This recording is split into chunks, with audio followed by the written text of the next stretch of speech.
കേരള നാടാർ മഹാജന സംഘം ഇടുക്കി ജില്ലാ കമ്മിറ്റിയുടെ രൂപീകരണവും പ്രവർത്തന യോഗവുമാണ് ഏലപ്പാറയിൽ വെച്ച് നടന്നത്. തങ്ങളുടെ അവകാശങ്ങളും ആനുകൂല്യങ്ങളും ലഭിക്കുന്നതിനും സംവരണം ഉറപ്പുവരുത്തുന്നതിനും സർക്കാർ അർദ്ധ സർക്കാർ സ്ഥാപനങ്ങളിൽ ജോലി സംവരണം ലഭിക്കുന്നതിനു വേണ്ടിയും സംഘടനയെ ശക്തിപ്പെടുത്തണമെന്ന് യോഗത്തിൽ നേതാക്കൾ പറഞ്ഞു. ഏലപ്പാറ SNDP ഹാളിൽ വെച്ചാണ് യോഗം നടന്നത്. സംസ്ഥാന പ്രസിഡന്റ് ഡോക്ടർ ലോറൻസ് ജെ ഉദ്ഘാടനം നിർവഹിച്ചു.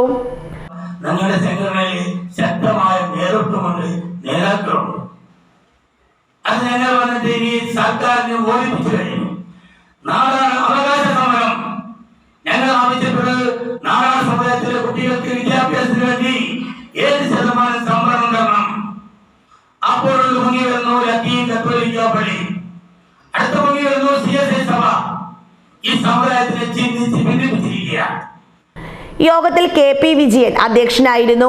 ജോൺസൺ വാഗമൺ സംഘടനയുടെ സംസ്ഥാന general secretary Parassala Krishnankutty, Kottayam Karichal Jayakumar, MM George എന്നിവർ സംസാരിച്ചു.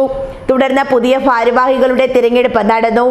പ്രസിഡന്റായി KP വിജയനെയും സെക്രട്ടറിയായി ജോൺസൺ വാഗമണിനെയും വൈസ് പ്രസിഡന്റുമാരായി കൃഷ്ണൻ ബോണാമിയെയും S വിൻസെന്റ് കോഴിക്കാനത്തെയും ജോയിന്റ് സെക്രട്ടറിമാരായി സന്തോഷ് കിഴക്കേ പുതുവൽ, ടെന്നീസ് വാഗക്കാട് എന്നിവരെയും യൂത്ത് വിങ്ങിന്റെ പ്രസിഡന്റായി സജീവിനെയും സെക്രട്ടറിയായി അജിത്തിനെയും മഹിളാ വിങ്ങിന്റെ പ്രസിഡന്റായി മേഴ്സിയെയും സെക്രട്ടറിയായി ധന്യയെയും തിരഞ്ഞെടുത്തു.